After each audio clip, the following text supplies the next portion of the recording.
감사합니다. 고맙습니다. 오늘 이 시간은 사주 공부를 처음 하시는 분들을 위해서 개념을 잡는 시간입니다.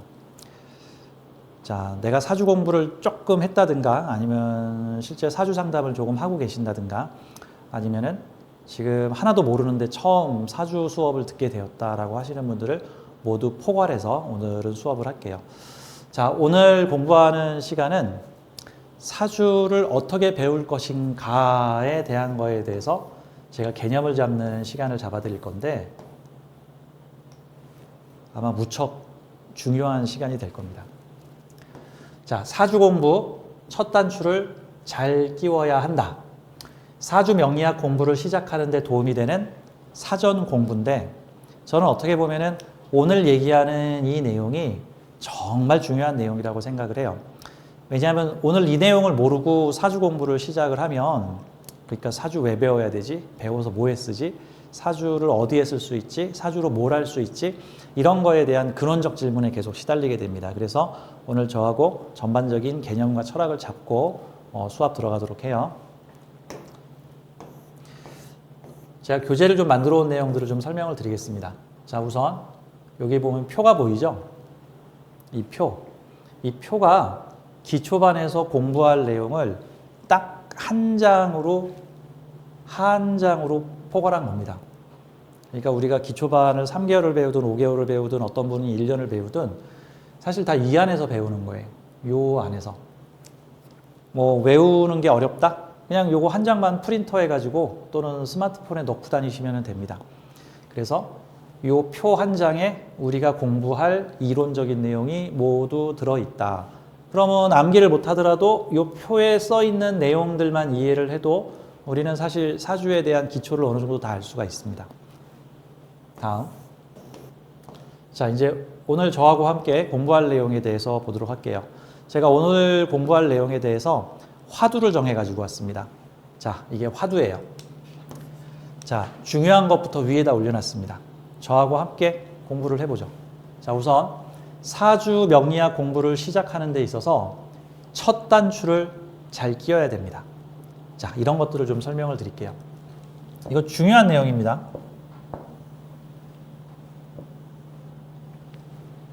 사주는 예언서인가? 미래는 결정되어 있는가? 사주는 결정된 미래를 맞추는 것인가? 사주는 예언서인가요? 아닙니다. 사주는요, 예언서가 아니고 계획서입니다. 사주는 우리가 지구에 태어나기 전에 나 이번 지구별에 태어나면 이번 생은 이렇게 살아봐야지, 이런 것들을 공부해야지, 이런 환경을 경험해 봐야지, 10대까지는 이런 걸 좀 해보고 20대에는 이런 걸 좀 해봐야지, 이런 일종의 계획서예요. 계획서. 예언서가 아닙니다. 물론 계획서하고 예언서는 한 70%나 80% 정도는 비슷할 수 있어요. 왜? 계획대로 살면 그게 예언대로 되니까. 그렇죠? 근데 계획서기 때문에 계획대로 안 사는 사람들이 존재합니다. 그게 더 잘 살아서 계획에서 어긋난 것일 수도 있고 못 살아서 계획에서 어긋난 것일 수도 있어요. 계획을 요 정도로 짰는데 이 계획을 2배, 3배 달성하는 사람들도 있고 이 계획을 10%, 20%밖에 달성하지 못하는 사람들도 있습니다. 새해가 되면 사람들은 올해는 난 뭘 하겠다라고 계획을 세우는데 그거 제대로 수행하는 사람들이 많지가 않아서 작심삼일이라는 말이 생겼죠. 그래서 사주는 계획서예요. 그러니까 우리는 사주 상담을 할 때 너 지금 뭐 하고 있지? 이렇게 찍어 맞추려고 하지 말고요. 이 사람이 지금 계획 성취율이 어느 정도 되나? 사주에 쓰여 있는 계획대로 잘 살고 있나? 그래서 사주에 하라는 거 잘했나? 사주에서 경험하라는 거 잘했나? 사주에 있는 학습 과제에 지금 어느 정도 진도를 나가고 있나? 우린 이거를 점검을 해봐야 됩니다. 그래서 학습 진도율이 높으면은 미래도 그렇게 흘러갈 것이고 진도율이 떨어지면은 미래 기대치를 좀 낮춰야 되는 거죠. 그런 게 있잖아요. 어떤 무역회사에서 뭐 수출 100억 달러를 내겠다고 1년에 100억 달러를 낸다고 했는데 한 6월이나 7월 정도에 갔더니 100억은 고사하고 10억, 20억밖에 안 나왔어. 그러면 그 추세로 가면은 아무리 열심히 해도 12월 끝날 때까지 100억은 고사하고 30억이나 40억 낼 수 있겠다. 그럼 우리는 예측을 할 수 있겠죠. 지금 진도로 봐서는 30억, 40억이다. 하지만 당신들이 이러이런 식으로 하게 되면은 잘하면 70억이나 80억까지 낼 수 있겠다. 이런 식으로 예측을 할 수 있는 거죠. 자, 그러니까 사주는 예언서가 아니고 계획서입니다. 우리는 영혼들이 짜가지고 온 운명 계획서를 해석하는 작업을 하는 거예요. 자, 두 번째. 운명은 결정되어 있는가? 만들어가는 것인가? 이거는 명리학계만이 아니라 철학계의 화두죠. 철학계. 사람의 운명은 정해져 있는가? 아니면 우리가 자유의지를 통해서 만들어가는 것인가? 자, 결론적으로 말씀드리겠습니다. 사람의 운명은 정해져 있기도 하고 만들어가기도 합니다. 근데 그 범위가 어디냐면요. 운명 게임의 룰이나 운명 게임의 규칙은 어느 정도 러프하게 정해져 있어요. 하지만 운명 게임의 결과는 정해져 있지 않습니다. 그건 하기 나름이에요. 마치 운동 경기의 비유를 하자면 지금 내가 축구 경기의 룰을 따르고 있는가, 농구 경기의 룰을 따르고 있는가, 배구 경기의 룰을 따르고 있는가 정도는 정해져 있어. 그래서 그 룰을 어기면은 반칙, 뭐 안 좋은 페널티를 겪기도 하고, 뭐 퇴장당하기도 하고, 또 승부차기를 하기도 해. 그런데 그 게임의 결과는 정해져 있지 않아요. 즉, 내가 지금 축구 경기의 룰을 따르고 있구나라는 건 알 수 있지만 내가 5대 0으로 이길지 또는 5대 5로 비길지 10대 0으로 이길지 그거는 해봐야 아는 겁니다. 다만 이런 건 있겠죠. 야구 경기를 볼 때 야구 경기가 9회 말까지 하죠. 한 7회 말까지의 스코어를 보면 아, 승패가 너무 기울어서 현재 상태에서는 2회를 더 하더라도 승패가 크게 바뀌기는 어렵겠구나. 축구 경기가 끝나기 5분 전을 남겨놓고 5대 0으로 지고 있다 그러면은 아이고 이기기는 좀 쉽지 않겠구나. 뭐 이 정도 예측은 할 수 있을 거예요. 근데 축구 경기 시작한 지 10분도 안 됐는데 아유 이 팀은 저, 이 팀은 저, 아유 이 팀은 안 돼, 이 팀은 안 돼. 이렇게 말하면 곤란한 거죠. 그래서 운명은 운명 게임의 규칙은 러프하게 느슨하게 어느 정도는 정해져 있고 그 결말은 우리가 만들어가는 겁니다. 근데 우리가 나에게 주어져 있는 운명 규칙이 어떤 식으로 정해져 있는지를 알면은 훨씬 유리하겠죠. 내가 지금 농구 경기면은 발로 차면 안 되겠지, 공을. 내가 만약에 축구 경기의 룰을 따르고 있으면 손으로 잡으면 안 될 거 아니에요. 그렇죠? 배구 경기면 내가 키가 크면 유리하고 펄쩍 뛰면 유리할 거 아니야. 자, 그런 식으로 사주를 통해서 나에게 영향을 주는 운명 게임의 규칙의 룰이 무엇인지를 알 수 있고 이거를 알고 모르고는 상당한 우리 운명 게임을 만들어 가는데 영향력을 줄 수가 있는 거죠. 자, 세 번째. 사주는 어디까지 알려주나? 예를 들어서 오늘 미팅을 나가는데 마음에 드는 파트너가 나타날까? 사실 이거는 사주로 잘 몰라요. 물론 굳이 사주로 알려고 하면 월운, 뭐 일진, 뭐 이런 것까지 다 봐서 오늘이 나한테 유리한 날인가 불리한 날인가 정도는 볼 수가 있겠죠. 사실 오늘 미팅 가서 어떤 사람이 나올까라는 거는 그거는 점이 더 유리합니다. 뭐 타로라든가 육효라든가. 사주는 운명 게임의 전술을 알려주지 않고요. 전략을 알려줘요. 전략이라는 거는 어떤 큰 틀입니다. 어떤 큰 시스템이나 방향과 목표에 해당하는 거죠. 그러니까 서울에서 부산을 가는 게 목표다. 이거는 전략이죠. 그런데 중간에 3번 톨게이트로 진입할 것인지 5번 톨게이트로 갈 것인지 영동고속도로를 탈 것인지 경부고속도로를 탈 것인지 서해안고속도로를 탈 것인지는 그거를 정하는 건 전술이에요. 근데 좀 시간차가 있을 뿐 서해안고속도로로 가도 뭐 영동고속도로로 가도 경부고속도로로 가도 뭐 부산을 갈 수 있습니다.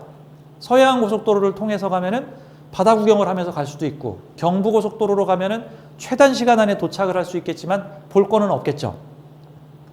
자, 그런 식으로 사주는 방향성, 운명의 방향성, 전략적인 측면을 알려준다. 그래서 경우에 따라서는 이렇게 하는 게 유리하겠구나, 저렇게 하는 게 유리하겠구나 라고 우리에게 판단의 기준을 만들어 주기도 하지만 어떤 측면에선 뭐 이래도 상관없고 저래도 상관없고 요거는 상관없는데 대신 요거는 중요하겠구나, 이런 것 등을 우리한테 알려줄 수가 있죠. 자, 다음 네 번째. 사주에 쓰여진 8개의 글자는 무엇을 말하는 것인가? 한마디로 정리해 드릴게요.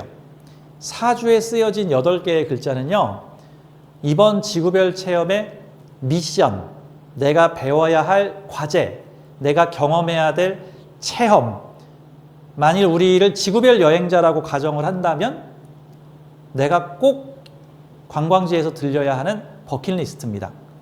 쉽게 말해서 사주 8글자는 내가 경험하고 체험하고 배우고 익히고 성찰해야 될 8개의 주요 과제이자 미션이에요. 운명의 버킷리스트입니다.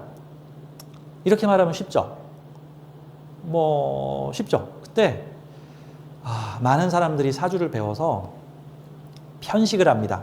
그게 뭐냐 하면 사주를 배워서 편식을 해요. 안타깝습니다.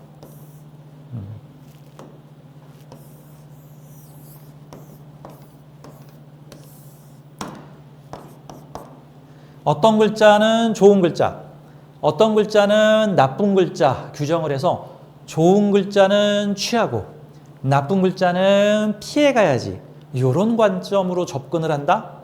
대부분 그래요. 이거는 마치 학교에 가는 학생의 비유를 하자면은 학교에서 8과목을 가르치는데 자기가 좋아하는 과목은 잘 참석을 하고 좀 싫어하는 과목이나 하기 싫은 과목이나 못하는 과목들은 이렇게 수업을 땡치고 도망을 다니고 피해 다니고 선생님이 나를 잡으러 와도 도망을 다니고 선생님을 욕하고 비난하고 하는 모습과 같은 거예요. 이거 불량 학생이죠. 불량 학생. 그쵸? 내가 못하는 과목이 있으면 좀 겸손한 마음으로 내가 이런 수업을 들어야 되는데 내가 지금 이 과목을 잘 못하는구나. 내가 좀 더 비중 있게 이 과목에 대해서 솔직히 내가 못하는 거 인정하고 좀 아랫단계부터 차근차근 올라가 보자. 제가 독일어를 못해서 죄송합니다 라고 해야 되는 거지, 독일어는 나빠, 독일어는 내 운명에 도움이 안 돼, 독일어는 귀신이야, 독일어는 배워선 안 돼, 왜 내 사주에 독일어가 들어있는 거야 하면서 내 사주의 특정 글자나 특정 십성을 기신, 흉신으로 규정하고, 그래, 규정하는 것까진 괜찮은데 그거를 회피하든가 비난하는 거는 이거 사주 잘못 배우는 거예요. 사주 잘못 배우는 거야. 이 편식하는 겁니다. 사주에 쓰여진 8개의 글자는 내가 경험하고 체험해 봐야 되는 거예요. 못하는 게 있으면 좀 더 해봐야겠죠. 8개의 과목 중에서 내가 한 6개 과목은 무난하게 잘 하는데 한 2개 과목만 만나면 내가 힘들어. 여러분들 그 사주 보러 오시는 분들 중에는 보면은 저는 무슨 글자만 오면 안 좋아요. 무슨 글자만 오면 힘들어요. 저 무슨 대운에 정말 죽다 살았어요. 무슨 대운에 너무 힘들었어요. 무슨 달만 와도 힘들어요. 이런 식으로 특정 글자의 거부감이나 두려움, 공포심을 갖고 있는데 사실 이게 엄밀히 말하면 나쁜 글자가 아니라 내가 못하는 글자고 내가 잘해야 되는 글자고 내가 높은 목표를 삼은 글자예요. 그러니까 영어 못하는 사람이 그래, 이번 학기에는 내가 영어를 좀 마스터를 해봐야겠어. 그래가지고 내 수업 커리큘럼에다가 영어 수업을 갖다가 하면 3교시나 4교시를 집어넣은 거야. 그거는 귀신이 아니고 내가 못하니까 하려고 만들어 놓은 거야. 물론 잘해서 만들어 놓은 사람들도 일부 있을 거야. 그러니까 사주 8글자는 피해야 되는 요소가 아니다. 어렵거나 힘든 글자는 내가 아직 그 글자를 활용할 줄 모르고 사용할 줄 모르는 거다. 그리고 또 하나, 활용할 줄 모르고 사용할 줄 모른다라기보다는 그 글자를 다루기 위해서는 그만한 고생을 해야 그 글자를 다스릴 수 있다는 거죠. 예를 들어서 그 카우보이 영화에 보면은 말 길들일 때 그 명마, 적토마, 근데 얘네들은 잘 길들여지지 않으려고 말을 길들이려고 올라타는 사람을 계속 떨어뜨리죠. 계속 그 말을 달래고 얼래가지고 그 말을 드디어 떨어지지 않고 붙잡으면은 그 말을 듣습니다. 그런 거와 같아요. 그래서 사주에서 보면은 일명 기신흉신이라고 하는 것들이 편관, 상관, 겁재, 편인 이런 것들인데 이러한 이름을 가지고 있는 특성을 가진 글자들은 나쁜 글자가 아니라 다루기 까다로운 글자예요. 다루기 까다로운 글자가 나쁜 글자 아닙니까? 라고 물어볼 수 있는데, 다루기 까다롭지만 그 기운들을 다루게 되면 보상이 큽니다. 보상이 커요. 당첨되기 어려운 복권이 당첨되면 보상이 큽니다. 들어가기 어려운 학교가 들어가면 명문 학교입니다. 들어가기 힘든 직장이 일단 들어가면 꿀보직입니다. 근데 들어가기가 힘들어서 그렇지. 어려운 시험은 보상이 큽니다. 그래서 이 용감한 영혼들은 나 이번 지구별 체험에서 나 꼭 이 과목을 이룰 거야 그러면서 일부러 어렵고 힘든 과목들을 집어넣고 오신 분들이 있어요. 사주를 보면 아유, 이 영혼이 무슨 마음을 가지고 이 인생 프로그램을 짰구나 하는 것들이 난 느껴져. 근데 그거는 전생에 죄를 져서 사주가 나빠서 내가 힘들거나 나쁜 게 아니라 내가 그만큼 더 성장하려고, 내가 그만큼 더 배우려고 그렇게 짜가지고 온 겁니다. 자, 사주에 쓰여진 8개의 글자는 나를 위한 글자이고요. 나쁜 글자가 아니라 필요한 글자이고, 회피해야 되는 글자가 아니라 충분히 경험하고 체험해야 되는 글자들입니다. 자, 5번째. 사주를 어떤 자세로 배워야 하고 어떻게 활용해야 하는가? 이 내용은 나중에 얘기를 할게요. 자, 6번째. 사주에는 나의 성장을 위한 운명의 미션이 들어있습니다. 사주에는 나의 성장을 위한 운명의 미션이 들어있어요. 위에서 내가 사주에 쓰여진 8개의 글자는 무엇을 말하는 것인가와 일맥상통하는 내용입니다. 좀 어려운 미션이 들어있을 수도 있고 좀 수월하거나 쉬운 미션이 들어있을 수도 있어요. 사실 근데 그 어려운 미션을 내가 이겨내는 것이 나를 성장시키는 데는 더 많은 도움이 됩니다. 예를 들어서 그 어떤 학생이 학교에 갔는데 뭐 영어도 잘하고 수학도 잘해. 근데 국어를 못해. 사실 그 학생이 보다 중점적으로 공부해야 되는 건 뭐예요? 국어지, 국어. 아, 그러면 영어 시간과 수학 시간을 좀 줄여서 국어 시간에 조금 더 전념을 해서 국어를 좀 잘할 수 있게 해놓으면 그러면 내 전체 점수가 오르겠죠. 꼭 그런 거와 같은 거죠. 그러니까 나의 성장을 위해서 내가 미리 써가지고 온 운명 계획서란 말입니다. 나 이런 거 경험할 거야 라고. 그래서 영혼이 써가지고 온 계획서를 해석하면 아, 이 영혼이 이번 지구별에서 어떠한 그 성장의 목표를 가지고 왔고 이런 프로그램을 짰으니 주로 어떤 일들이 많이 생기겠고 어떤 불화라든가 어떤 어려움들이 많이 생기겠구나 이런 것들을 알 수 있는 거죠. 가령 사주에 비경겁제가 많다. 아, 물론 이 수업을 처음 들어오시는 분들은 비경겁제가 뭐예요 할 수 있는데 일단은 뭐 그런 게 있나 보다라고 생각을 해주세요. 이제 차차 배우게 될 겁니다. 사주에 비견겁제라는 용어가 있는데 이게 쉽게 표현하자면 사람과 사람의 관계예요. 그래서 사주 8글자 중에 비견 또는 겁제라는 글자가 한 3글자, 4글자 있다. 이러면은 이제 사주가 비겁다자라 그래가지고 비견겁제 관련 미션이 많은 겁니다. 그게 귀신이나 흉신이나 그 나쁜 신이 나를 연맥이려고 거기다가 비견겁제를 4개를 넣어놓은 게 아니라 내가 이번 지구별에서 사람에 대해서 공부하고 사람 관계를 배우고 사람을 이해하고 사람을 활용하고 사람과 경쟁하고 그래서 함께 성장하고 제일 중요한 함께 공유하는 미션을 배우기 위해서 비견겁제를 잔뜩 집어넣어서 온 거예요. 수업 시간에도 얘기하겠지만 사주에 같은 오행, 같은 십성들이 여러 개 중복되는 경우들은 나쁜 게 아니고요. 강조하는 겁니다. 강조. 예를 들어서 여러분들이 자녀한테 무슨 심부름을 시켰어. 또는 남편한테 심부름을 시켰어. 근데 이 자녀하고 남편이 무슨 심부름을 시키면 자꾸 까먹는 게 있어. 그러면은 거기다가 2번, 3번 쓰죠. 반드시 콩나물 사고 상한 거 있는지 확인해. 꼭 확인해.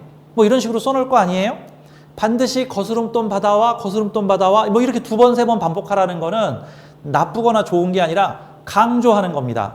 내 사주에 특정 오행이나 특정 미션이 집중돼 있고 많이 있다라는 거는 해당 미션이 중요하고 활용해야 되고 강조하고 있는 거예요. 천간에 병화가 3개 떠 있으면 병화가 좋거나 나쁜 게 아니라 반드시 병화의 미션을 수행하라, 병화의 미션을 수행하라, 병화의 미션을 수행하라. 재성이 3개가 있으면은 이런 재물도 다뤄보고 저런 재물도 다뤄보고 이런 일들도 해보아라, 반드시 하거라 라고 쓰여있는 내용이라고 볼 수가 있는 거죠. 7번째, 사주 공부를 통해 내 운명을 이해하고 바꿀 수 있습니다. 관점이 바뀌면 운명이 바뀝니다. 이렇게 볼게요.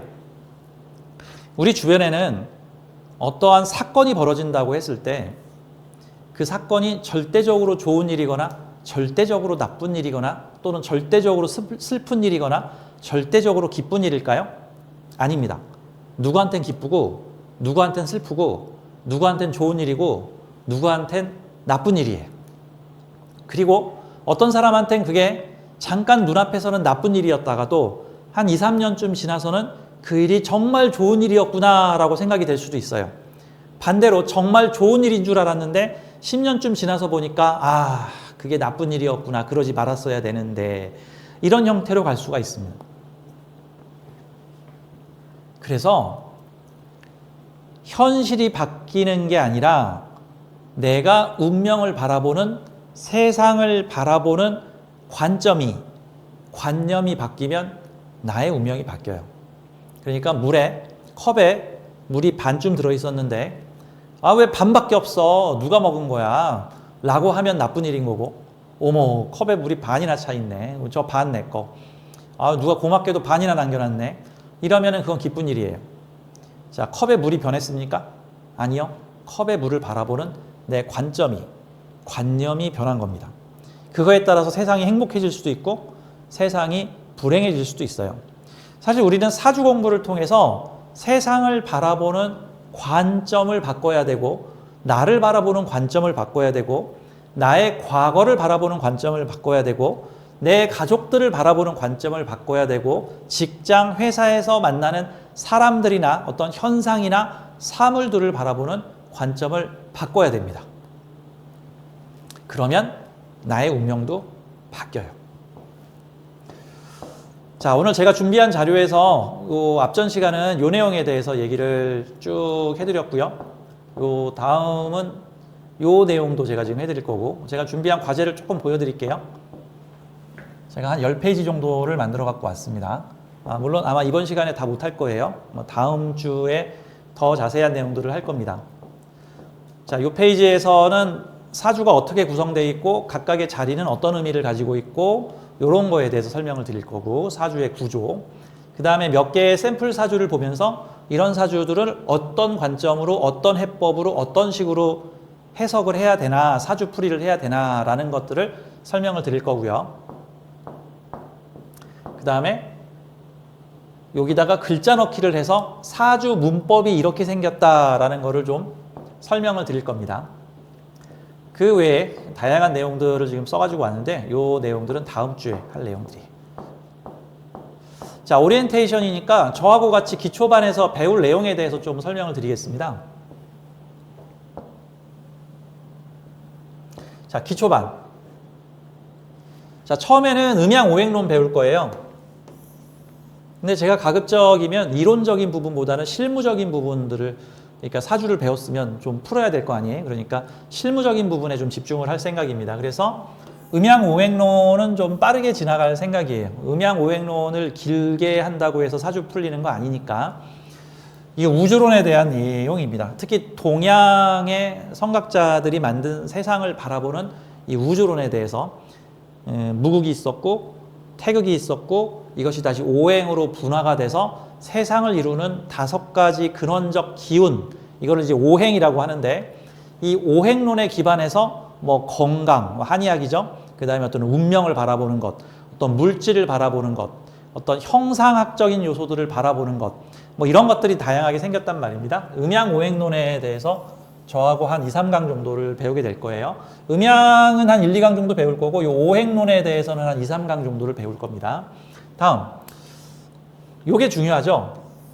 사주 해석의 규칙. 자, 사주 해석의 문법이 있어요. 사주 해석의 문법. 요 문법을 알면 글자 바꿔치기를 하면 사주를 스토리텔링 할 수 있습니다. 자, 사주 보는 고수하고 하수의 차이가 있는데, 사주를 보는 고수와 하수의 차이. 하수는 그 사주가 좋은 사주인지 나쁜 사주인지를 판단 분별하려고 그래요. 그래서 아우 네 운 좋아, 아우 내년에 좋아, 뭐 네 사주 좋아, 아 네 사주 나빠, 네 사주 천해, 너는 부모 복이 없어, 너는 남편 복이 없어, 넌 직장 운이 없어, 넌 결혼 복이 없어, 그냥 결혼하지 마. 이런 것들이 일종의 이분법적 판별론이에요. 그러니까 좋다, 나쁘다 라는 식의 흑백 논리로 우리의 복잡 단안한 운명을 해석하려고 하는 건데, 이게 배우기는 쉬운데 배우고 나면 오히려 운이 안 좋아져요. 그렇게 배우면. 세상이 그렇게 흑백으로 나눌 수 있는 거 아니지 않습니까? 자, 그러니까 우리는 사주를 해석할 때 좋다, 나쁘다, 귀하다, 천하다 이런 형태의 판별을 하려고 해서는 안 돼요. 다 복잡 단안한 사연이 있는 겁니다.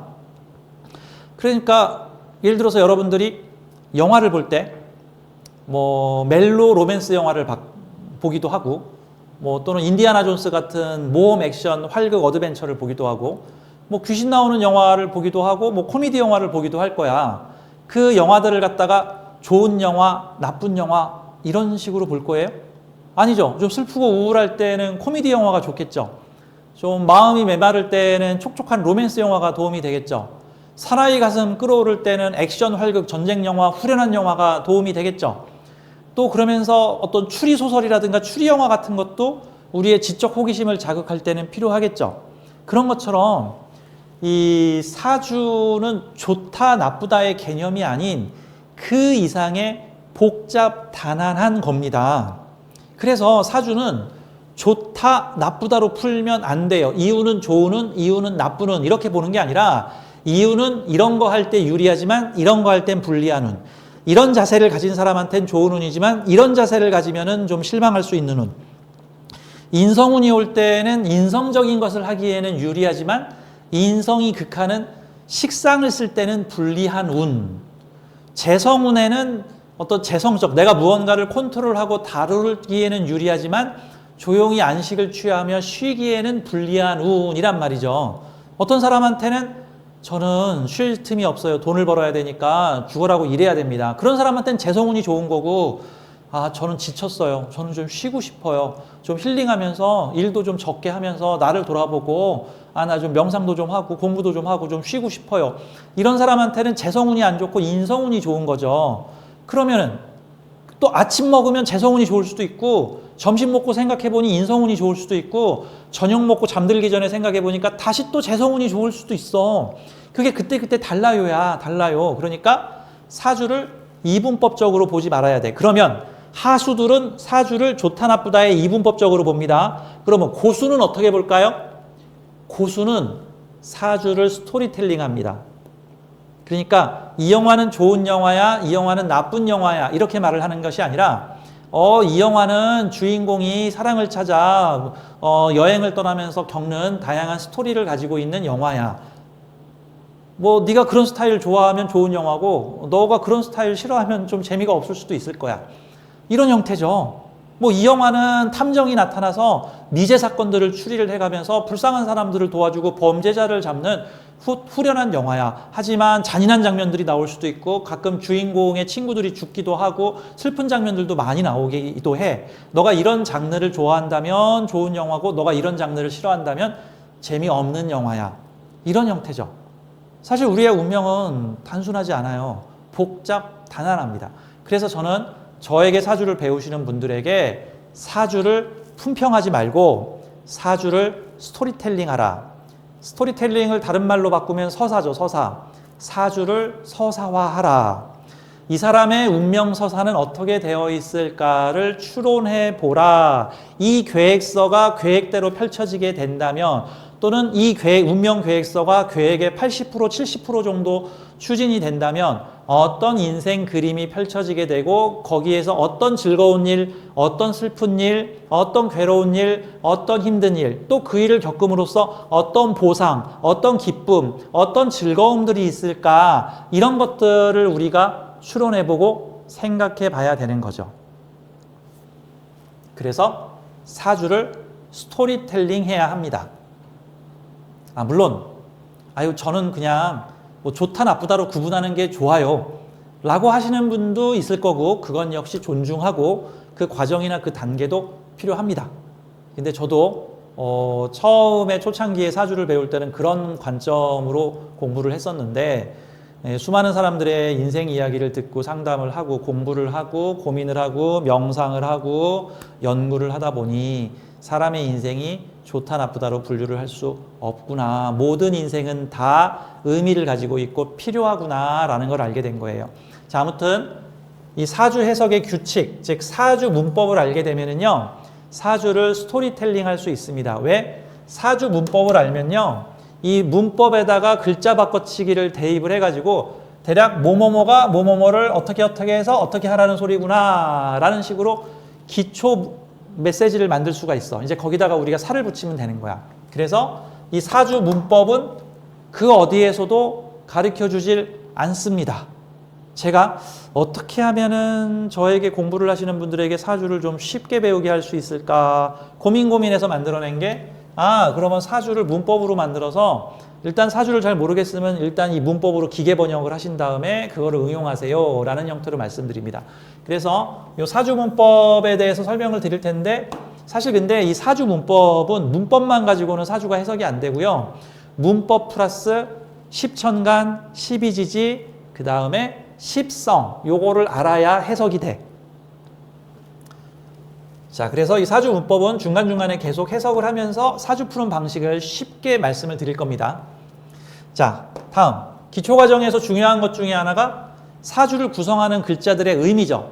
사주를 구성하는 글자들의 의미. 천간에 10글자, 지지에 12글자가 있습니다. 합해서 22글자죠. 사주 공부하시는 분들 중에 제가 한문을 잘 모르는데 공부를 할 수 있을까요? 그러는데 좀 창피한 얘기지만 호신쌤도 한문 몰라요. 저도 한문 세대 아닙니다. 한문 잘 몰라요. 저도 그래서 22글자밖에 모릅니다. 네, 물론 뭐 조금 더 알긴 하는데 한 30글자? 자, 여러분들 딱 22글자만 알면 돼. 뭐 그 정도는 알 수 있죠. 그래서 천간 10글자, 지지 12글자 쓰는 법하고, 그 다음에 그 글자가 가지고 있는 의미와 상징에 대해서 10천간, 12지지의 자의, 그 글자의 순수한 의미에 대한 공부를 좀 할 거예요. 요게 한 8강, 10강 정도 나가게 될 겁니다.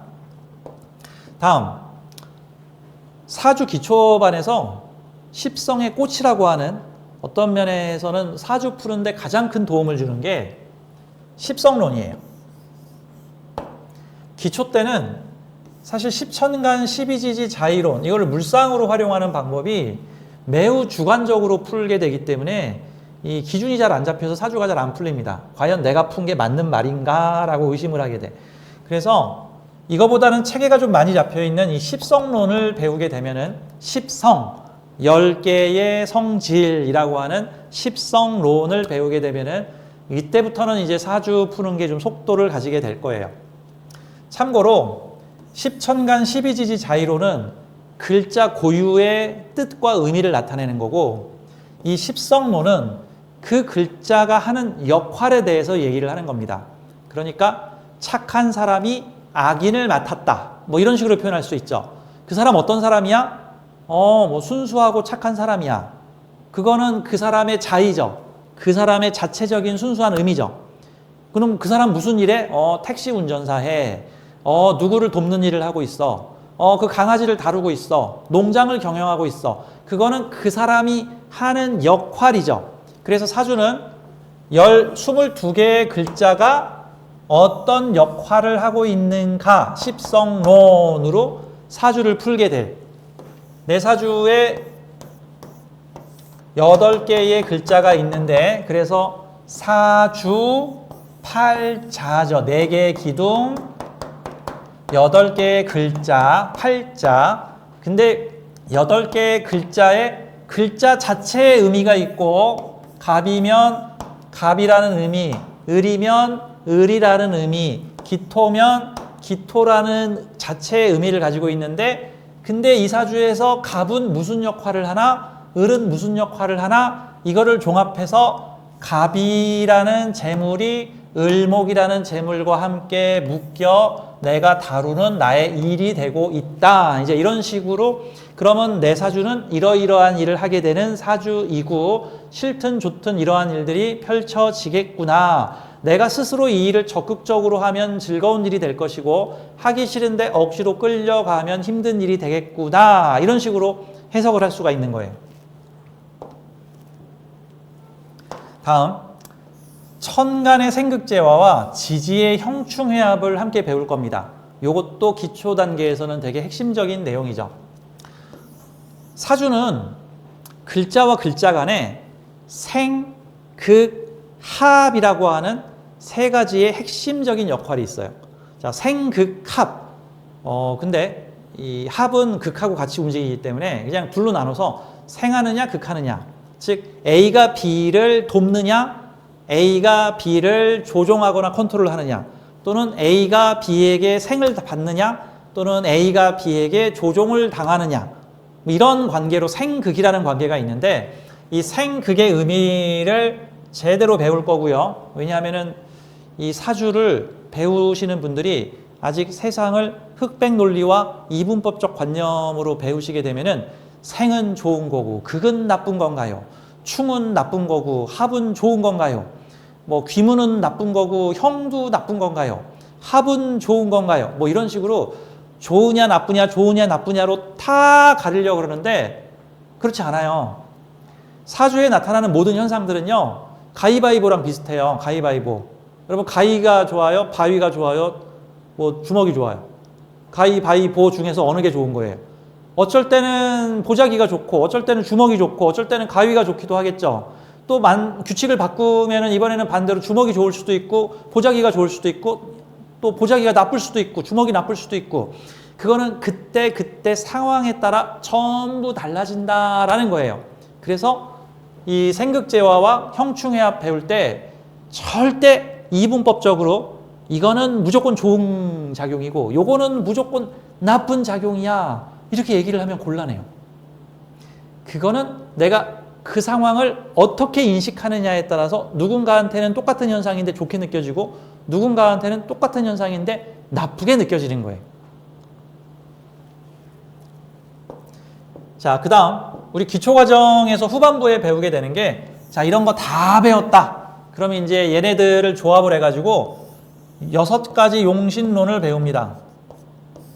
근데 6가지 용신론 중에서 주인공은 그 격국론이에요. 격국용신론 또는 격국법, 격국론이라고 하는데, 이 사주의 격국론이라는 게 있습니다. 이게 자평진전이라고 하는 심유천 선생님이 쓴 책에 그 내용이 자세하게 나와 있고, 그래서 이 사주를 볼 때 격국론을 중심으로 보시는 분, 그 다음에 난강망의 조론이나 물상론을 주로 보시는 분, 뭐 적천수의 신강신약론을 주로 보시는 분, 뭐 이런 형태들이 나눠지는데, 이 사주는 52만 가지의 경우의 수를 가지고 있어요.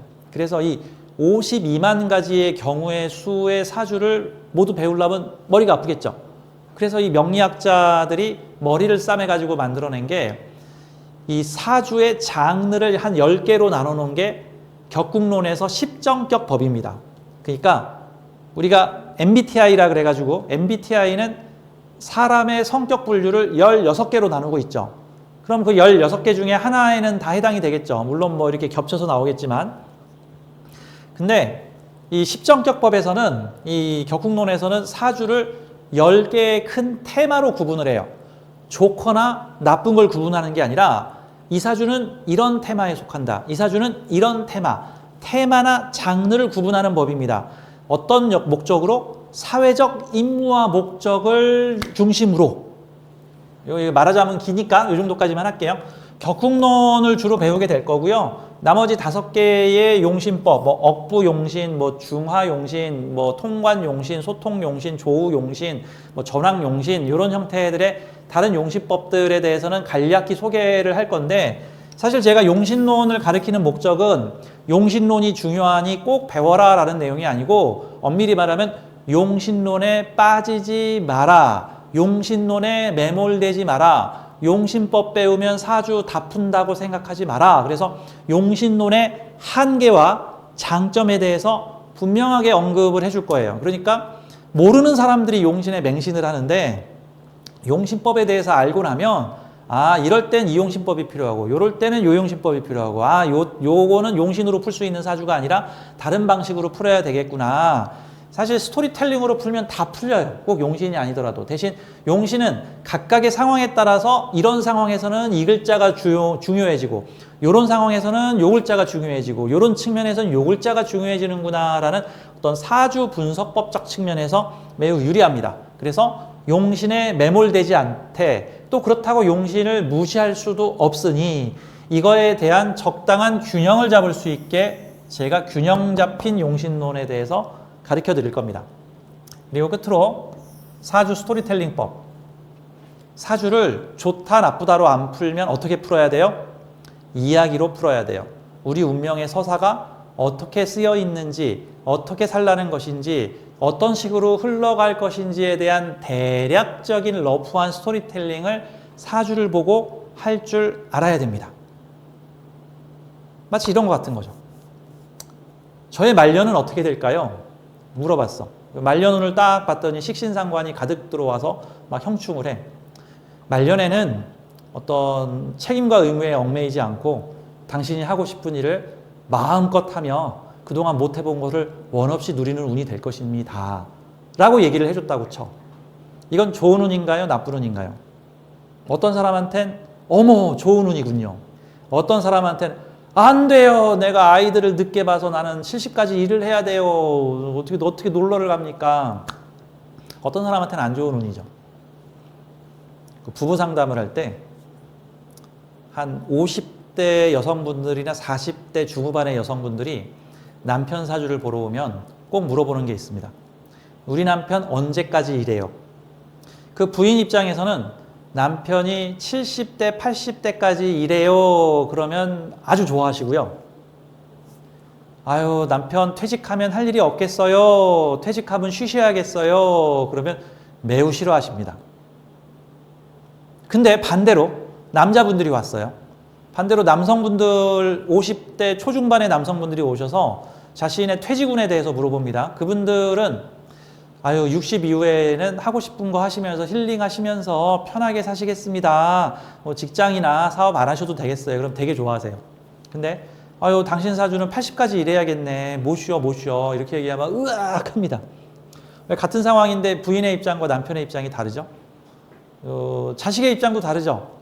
보통은 남자분들이 이혼을 했는데 60대의 새로운 짝을 만나서 결혼하려고 그러잖아요. 그러면 난리가 납니다. 누가 난리나요? 자식들이 난리가 나. 세상에 아버지가 60 넘어 늦장가를 들면 그 유산 어떡할 거야. 어디서 이상한 아줌마가 우리 아빠 꼬셔가지고는 우리 아버지 꼬셔가지고 지금 저기 재산을 가져가게 생겼네. 자식들이 다 달라들어서 갈라놓습니다. 슬픈 일이죠. 참. 그러면 말년에 연애운 들어오는 건 좋은 일이야, 안 좋은 일이야? 말년에 결혼운 들어오는. 자식한테는 안 좋은 일이고 당사자한테는 좋은 일이고. 근데 또 단기적으로는 좋았는데 나중에는 안 좋을 수도 있고 뭐 그 반대일 수도 있고 다양하게 펼쳐질 수 있는 거죠. 자, 저와 함께 우리 사전 오리엔테이션 반 1교시 함께 해봤는데요. 자, 우리 이런 식으로 공부할 거예요. 자, 기대되시죠? 이런 식으로 공부하면 여러분들도 사주가 보이게 될 겁니다. 사주가 보일 거예요. 자, 우리 1교시 오리엔테이션은 여기까지 하고요. 2교시 때 뵙도록 하겠습니다. 감사합니다.